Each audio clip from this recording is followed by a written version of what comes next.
오늘 설교 제목은 선하시고 인자하신 나의 목자입니다. 시편 23편 1절입니다. 여호와는 나의 목자시니 내게 부족함이 없으리로다. 다윗은 여호와를 자기의 목자로 고백했습니다. 여호와가 다윗의 목자라면 다윗은 다윗의 목자이신 하나님이 기르시는 한 마리 양입니다.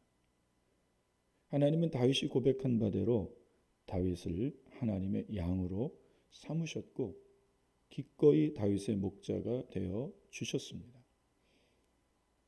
다윗의 하나님께 대한 고백으로 하나님과 다윗의 관계는 목자와 양의 관계가 되었습니다.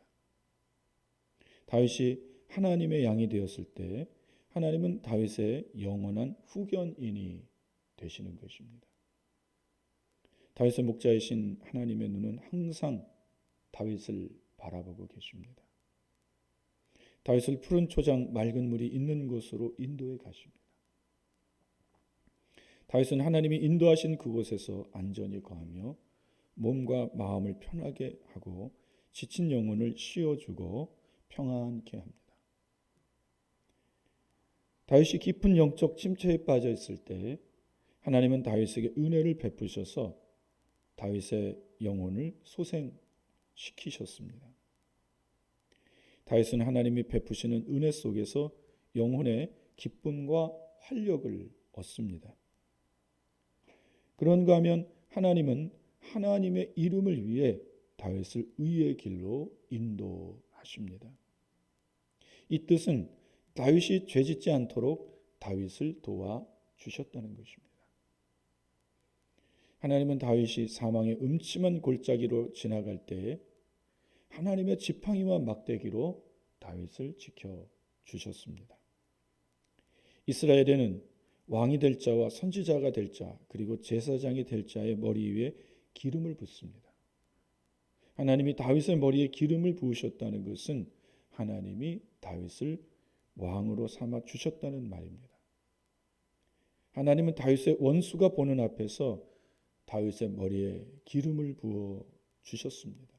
그리고 다윗에게 잔치상을 베풀어 주셨습니다. 다윗이 평생에 하나님께 감사한 것이 있습니다. 그것은 목자인 자기를 하나님께서 이스라엘의 왕으로 삼아 주신 것에 대한 감사입니다. 가장 천한 자를 가장 높은 자로 삼아 주셨습니다. 하나님은 다윗의 원수들이 보는 앞에서 다윗의 머리에 기름을 부으시고 왕이 죽이식을 하게 하신 것입니다. 다윗은 하나님께 감격했고 하나님께 감사했습니다. 그러나 이제 다윗은 아주 놀라운 고백을 합니다. 다윗 평생에 하나님의 선하심과 인자하심이 반드시 자기를 따를 것이라고 고백합니다. 참 귀한 믿음의 고백입니다. 다윗은 시편 23편을 언제 지었을까요? 소년기, 청년기, 장년기, 노년기 이 네 시기 중에 어느 한 시기에 이 시를 지었을 것이 틀림없습니다. 그런데 이 내 시기에 따라 내 평생의 선하심과 인자하심이 반드시 나를 따른다는 고백은 그 분위기가 완전히 달라집니다. 먼저 소년기에 다윗이 이 시를 지었다면 다윗이 평안할 때입니다. 다윗은 아버지 이새의 사랑과 보살핌 속에 평안히 살았습니다. 아버지로부터 모든 의식주를 제공받았습니다. 그러나 소년 다윗은 이 모든 것이 하나님의 은혜임을 알았습니다. 하나님의 선하심과 인자하심이 다윗을 평안히 살게 하셨다는 것을 믿고 하나님께 고백했습니다.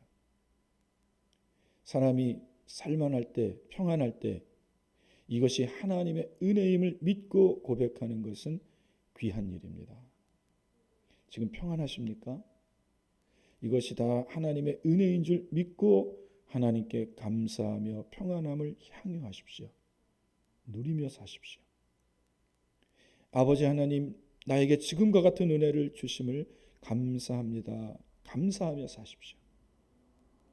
혹시 나에게 불행이 오면 어떡할까 하는 의심과 두려움 속에 하나님이 주시는 평안을 잃어버리지 마시기를 바랍니다.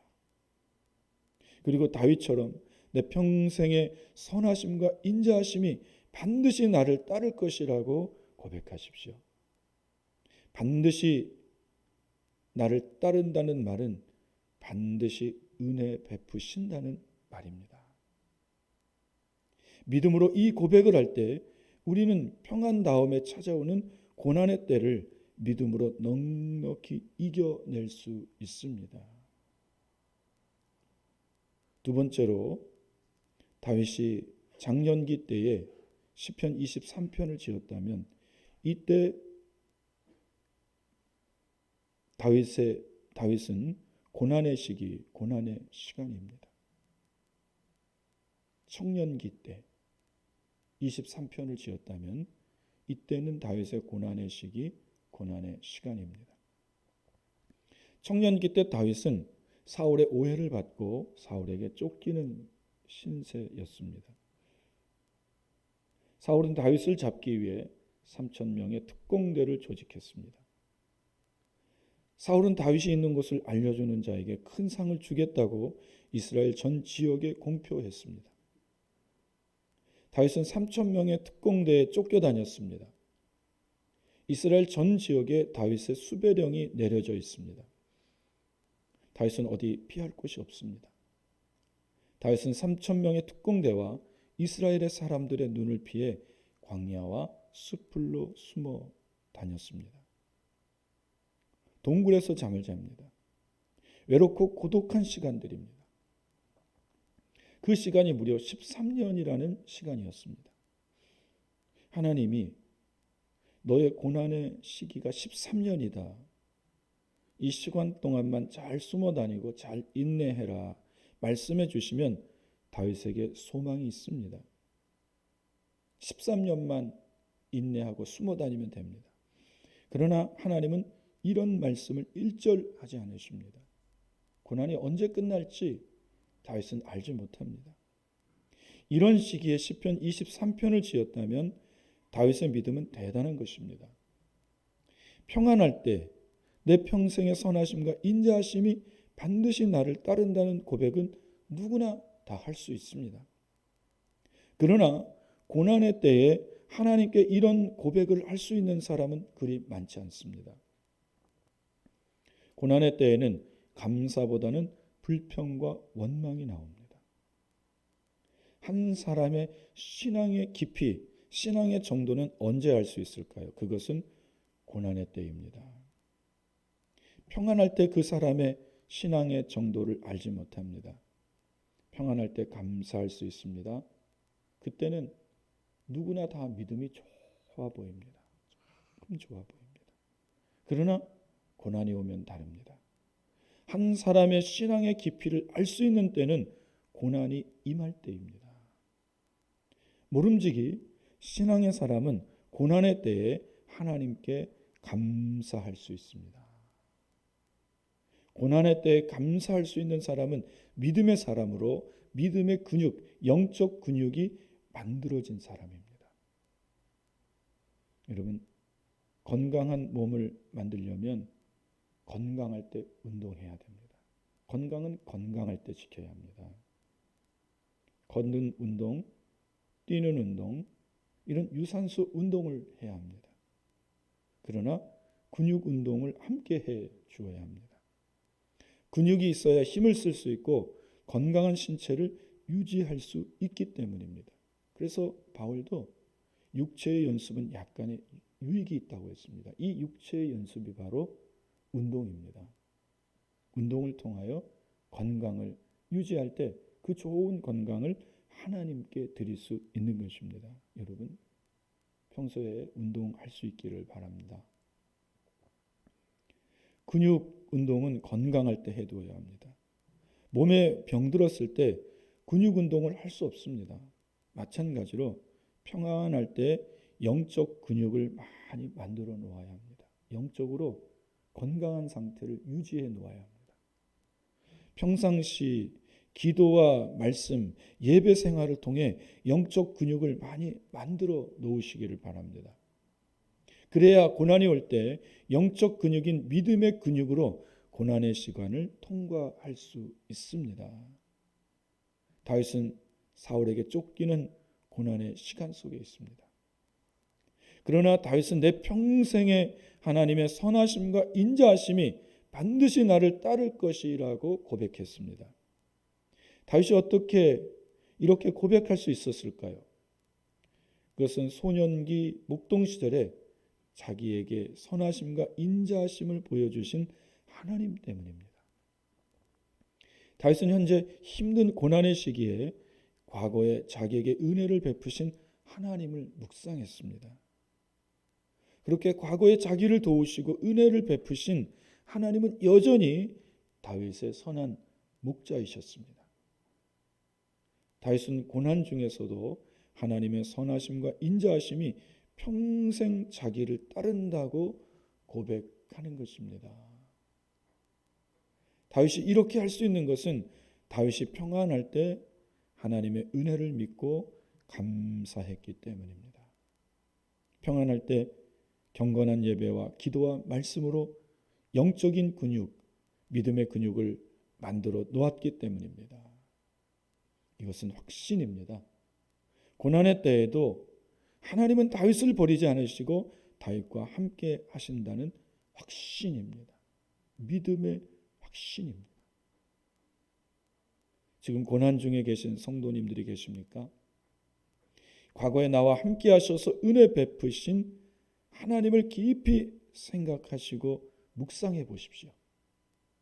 분명 하나님이 나와 함께 하셔서 나에게 은혜를 베푸신 때가 있습니다.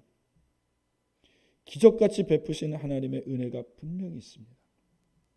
그것을 생각해내고 기억해낸다면 하나님은 여전히 나의 선한 목자임을 알게 되고 믿게 되고 고백하실 수 있습니다. 내가 고난 중에 있을지라도 하나님의 선하심과 인자하심이 반드시 나를 따른다고 고백하실 수 있습니다.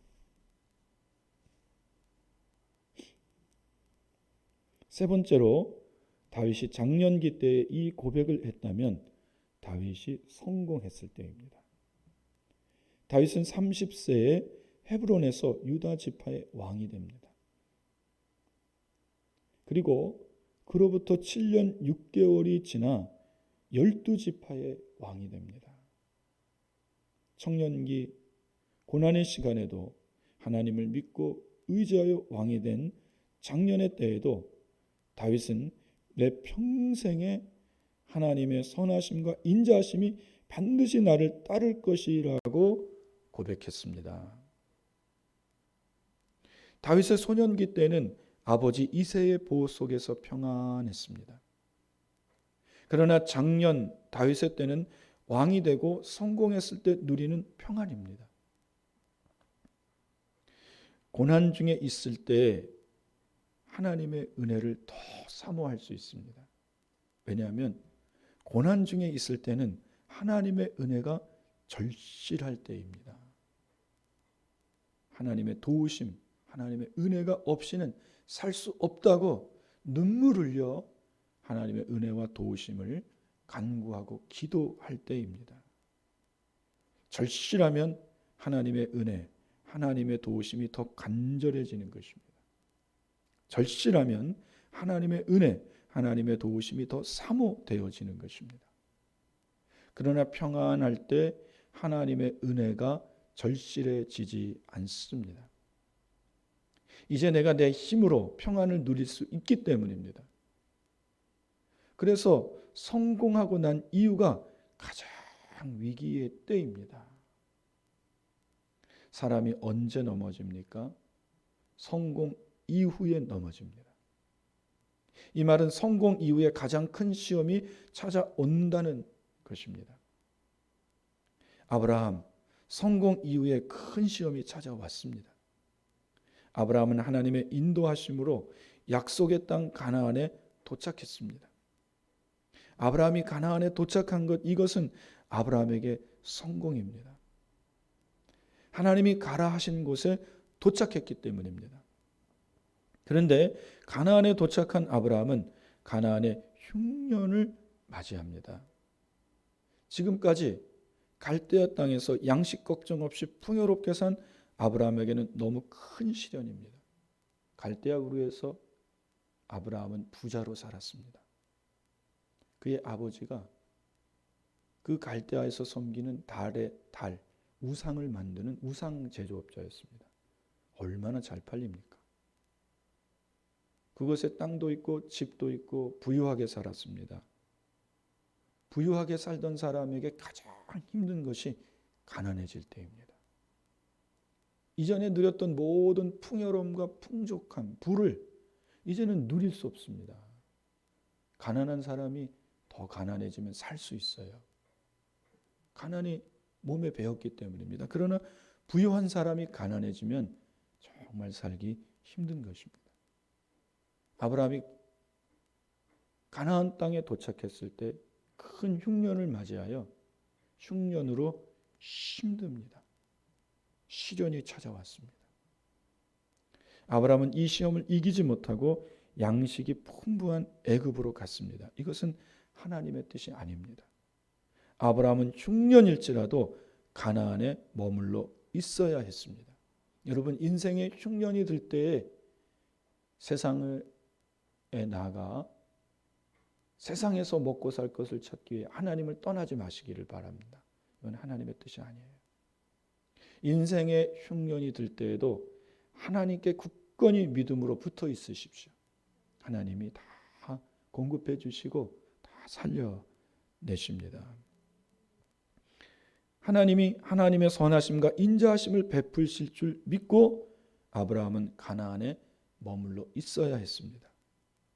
그러나 아브라함은 성공 이후에 찾아온 시험을 이기지 못했습니다. 그 배고픔, 굶주림의 시험을 이기지 못합니다. 애굽에 가서 아내 사라를 애굽 왕 바로의 아내로 빼앗겼습니다. 그러나 하나님의 도우심으로 아내를 되찾고 다시 가나안으로 되돌아왔습니다. 큰 성공 이후에 반드시 큰 시험이 온다는 사실을 기억하시기를 바랍니다. 다윗 역시 큰 성공 이후에 다윗이 넘어지는 시험을 받았습니다. 다윗은 그 시험에 넘어갔고 죄를 지었습니다. 고린도전서 10장 12절입니다. 그런즉 선줄로 생각하는 자는 넘어질까 조심하라. 바울의 이 말씀을 생각하고 깊이 묵상하시기를 바랍니다. 언제 신앙이 변하는고 하니 소위 말하는 등 따시고 배부를 때입니다. 이제는 먹고 살만할 때, 그때 신앙이 변해요. 그때는 성공한 때입니다. 자아 실현을 이루고 자아를 성취할 때입니다. 돈도 벌고 권세도 얻고 명예도 얻을 때입니다. 그때 이것은 내가 했다라고 생각하고 말하면 교만해질 수 있습니다. 그때 사탄의 시험을 받을 수 있습니다. 모름지기 그때 신앙의 사람은 내 성공은 다 하나님의 은혜입니다 라고 고백하는 사람입니다. 겸손하게 모든 영광을 하나님께 돌리는 것입니다. 그때 자기 노력, 자기 수고는 없는 것입니다. 지금의 내 성공은 전적인 하나님의 은혜라고 고백하는 자가 참 신앙인입니다. 이런 사람만이 내 평생에 하나님의 선하심과 인자하심이 반드시 나를 따를 것이라고 고백할 수 있습니다. 만일 다윗이 시편 23편을 노년의 때에 썼더라면 이 시는 다윗의 최고의 신앙 고백입니다. 노년의 때는 누구에게나 인생을 정리할 시기입니다. 요즘에는 100세 시대라 하여 오래 장수합니다. 그래서 죽음을 잊고 죽음을 생각하지 않고 살아갑니다. 자기는 영원히 살 것처럼 생각합니다. 그러나 서산에 해가 지듯 인생의 황혼기가 찾아오면 그때는 하나님 앞에서 자기를 돌아보아야 합니다. 다윗이 만일 시편 23편을 노년기에 지었다면 다윗은 자기 인생을 돌아보며 이 시를 썼을 것입니다. 인생의 구비구비 속에서 자기와 함께 하신 하나님을 생각했을 것입니다. 다윗 평생에 하나님의 선하심과 인자하심을 보여주신 하나님께 감사했을 것입니다. 하나님을 믿는 사람의 노년이 다윗과 같아야 합니다. 자신의 삶을 깊이 성찰하며 회개할 것은 회개해야 합니다. 이제 하나님 앞에 나아갈 준비를 해야 합니다. 또한 굽이굽이 내 인생 속에서 하나님이 베푸신 은혜를 묵상해야 합니다. 그 속에 하나님의 선하심과 인자하심이 반드시 나를 따른 것을 깨달아야 합니다. 그리고 하나님께 진심으로 감사하며 고마워해야 합니다. 그리고 다윗처럼 내 평생에 하나님의 선하심과 인자하심이 정령 반드시 나를 따랐습니다. 모든 것이 다 하나님의 은혜입니다 라고 고백해야 할 것입니다. 노년의 때는 그와 같은 시간이어야 합니다. 우리가 너무나도 잘 부르는 찬송가 301장 가사입니다. 지금까지 지내온 것 주의 크신 은혜라. 한이 없는 주의 사랑 어찌 이루 말하랴. 자나깨나 주의 손이 항상 살펴주시고 모든 일을 주 안에서 형통하게 하시네. 몸도 맘도 연약하나 세임받아 살았네. 물 붓듯이 부으시는 주의 은혜 족하다. 사랑 없는 거리에나 험한 산길 헤맬 때 주의 손을 굳게 잡고 찬송하며 가리라. 주님 다시 배울 날이 날로 다가와 무거운 짐 주께 맡겨 벗을 날도 멀지 않네. 나를 위해 예비하신 고향집에 돌아가 아버지의 품 안에서 영원토록 살리라. 이 찬송가 가사를 생각할 때 정말 아멘이 저절로 나오지 않으십니까? 청년의 때에 있는 사람도, 장년의 때에 있는 사람도, 노년의 때에 있는 사람도 누구나 이 찬송을 부르면 은혜가 되고 저절로 아멘이 되어집니다. 자기 평생의 시간이 주마등같이 흘러가는 것입니다. 하나님이 얼마나 나와 함께 하셨는지, 나를 도와주셨는지, 내게 은혜 베풀어 주셨는지, 내 평생의 선하심과 인자하심이 얼마나 나를 따랐는지 깨닫게 될 것입니다. 생각해 보십시오. 우리 인생 살면서 하나님의 선하심과 인자하심이 따르지 않을 때가 없었습니다. 어린 시절 죽음의 위기에서 하나님이 누군가의 손을 통해 나를 구해 주셨습니다. 저도 이 죽을 위기가 많았습니다. 저는 기억하지도 못하는데 어렸을 적에 형과 함께 또 개울가에 갔는데 그때 물이 많았습니다. 그때 제가 이 형이 볼 때 제가 없어졌다고 합니다. 그래서 제가 형이 나를 이름을 부르면서 찾았는데 저기 보니까 이렇게 물 속에 들어갔다 나왔다 하더래요. 이제 죽을 위기인 거죠. 그때 어떤 투망치는 아저씨가 저를 건져냈다고 합니다. 저는 생각하지 못하죠. 기억이 안 납니다. 그러나 형이 보았던 그것을 이야기해 줍니다. 이게 다 하나님의 은혜입니다. 나를 죽을 위기 가운데서 하나님이 나를 구원하여 주신 것입니다. 여러분도 한번 생각해 보십시오. 우리가 죽을 위기에 처했을 때 얼마나 많이 있었습니까?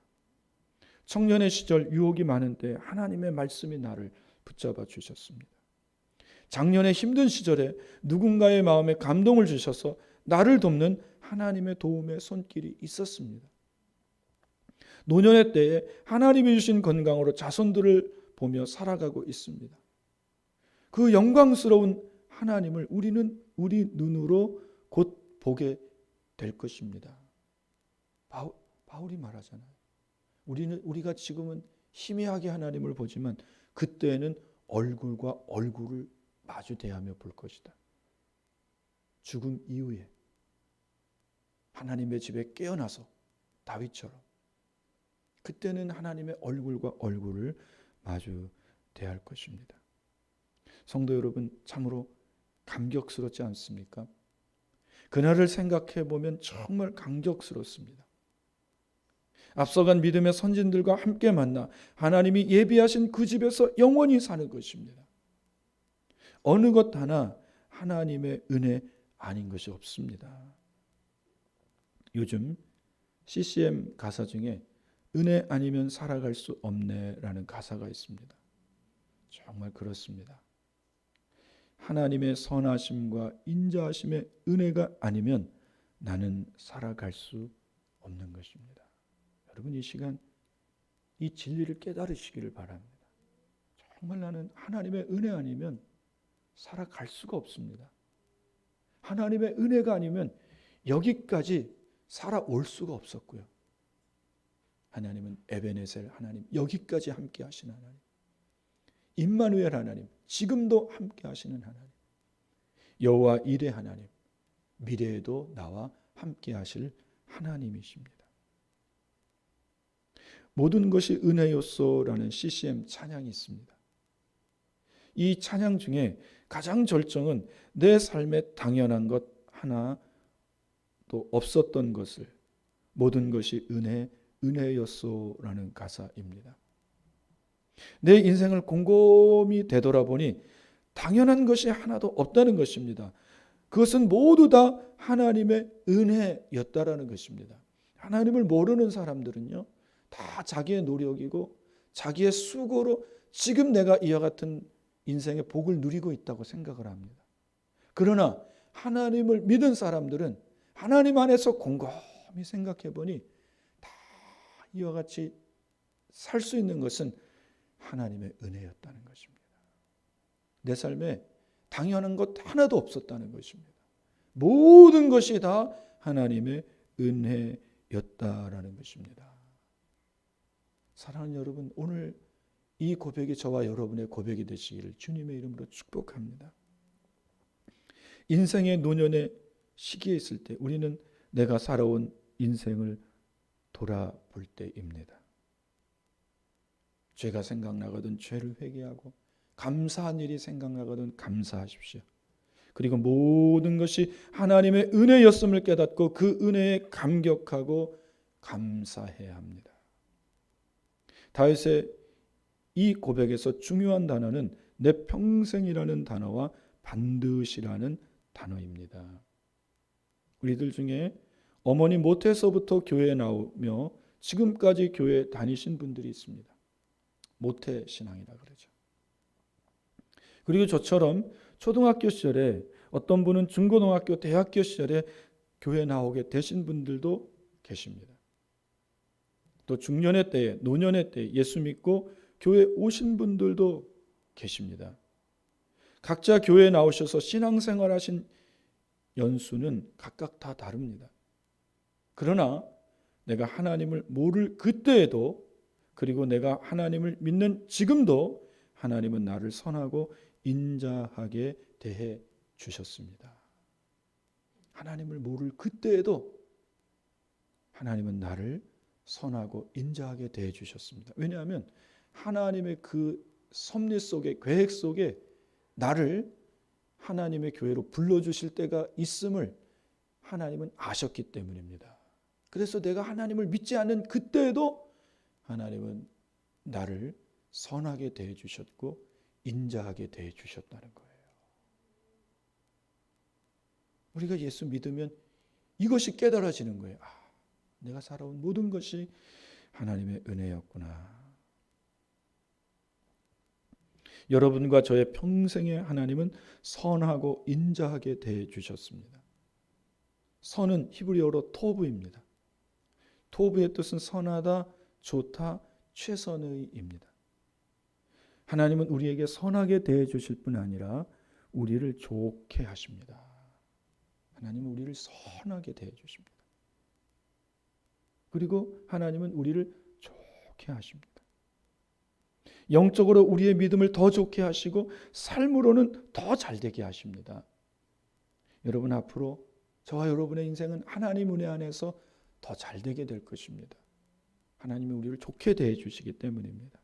하나님은 언제나 우리에게 최선의 것을 주십니다. 최선의 것은 하나님이 보실 때 최선의 것입니다. 내가 볼 때 최선의 것이 아닙니다. 내가 볼 때 최선의 것은 지금 당장 나를 벼락부자가 되게 하는 것입니다. 그러나 등 따시고 배부르면 하나님 잊어버린다니까요. 그래서 하나님이 보실 때 최선의 것을 주십니다. 우리는 우리에게 최선의 것이 무엇인지 잘 모릅니다. 이것이 좋다 하시면 그것이 나쁠 때가 있습니다. 그래서 우리는 하나님이 내게 주시는 것이 좋은 것이며 최선의 것임을 믿고 기대하며 감사해야 합니다. 그래서 지금 내게 주신 것이 최고로 좋은 것임을 믿으시기를 바랍니다. 남의 떡이 커 보인다고 다른 사람에게 하나님이 주신 것을 부러워하지 마십시오. 저도 때로는 다른 사람을 보면서 부러워하더라고요. 그런데 이내 회개하고 마음을 고쳐먹습니다. 하나님이 내게 주신 것이 최고다. 내 아내가 최고고 내 자식이 최고고 내게 주신 이 교회가 최고고, 여러분 그렇게 고백하며 사시기를 축복합니다. 인자는 히브리어로 헤세드입니다. 헤세드는 인자한 뜻 외에 은총, 친절하게, 자비, 연민, 견책이라는 뜻이 있습니다. 하나님은 인자하게 우리를 대해 주십니다. 은총을 베풀어 주시고 우리에게 친절하게 대해 주십니다. 자비를 베푸시고 연민, 불쌍히 여기는 마음이 있습니다. 그리고 견책이라는 뜻이 있습니다. 책망한다라는 거예요. 여러분, 자식에게는 반드시 매가 있습니다. 그러나 자식 아닌 자에게 매를 들지 않습니다. 왜 자식에게 매를 듭니까? 사랑하기 때문에 매를 드는 거예요. 그래서 헤세드, 그 인자하면은 견책이라는 뜻도 있는 것입니다. 이 뜻을 종합하면 사랑입니다. 하나님은 저와 여러분을 사랑으로 대해 주십니다. 토부와 헤세드는 하나님의 성품입니다. 하나님의 성품에는 우리를 향한 악이 하나도 없습니다. 하나님의 성품에는 우리를 향한 계략과 비방이 하나도 없습니다. 하나님의 성품에는 우리를 향한 어떠한 거짓말도 없으십니다. 모두가 진실이고 진리이고 참입니다. 하나님의 성품에는 우리를 향한 죄의 마음이 하나도 없습니다. 하나님의 성품은 선하시며 인자하십니다. 하나님은 하나님의 성품인 선하심과 인자하심으로 여러분 한 분 한 분에게 평생에 대해 주셨습니다. 우리가 하나님께 원망할 것이 하나도 없습니다. 하나님께 억울할 것이 하나도 없습니다. 사람에게는 억울한 것도 있고 또 분노도 있고 화도 있습니다. 사람은 우리를 대할 때 하나님처럼 선하시고 인자함으로 대하지 않기 때문입니다. 언제든지 어떤 목적을 가지고 우리를 대해요. 때로는 우리를 수단화시켜버립니다. 그러나 하나님을 향한 우리의 사랑, 그 성품은 하나도 그런 것이 없습니다. 진실합니다. 선하십니다. 인자하십니다. 하나님은 선함과 인자함으로 저와 여러분을 대해 주셨습니다. 그리고 앞으로 저와 여러분 한 분 한 분에게 평생에 하나님의 선하심과 인자하심으로 대해 주실 것입니다. 그러므로 다윗처럼 내 평생에 하나님의 선하심과 인자하심이 반드시 나를 따를 것이라고 고백할 수 있는 것입니다. 하나님은 선하심과 인자하심으로 저와 여러분의 평생에 함께 하실 것입니다. 기도하겠습니다. 하나님 아버지, 우리가 다윗과 같이 내 평생의 선함과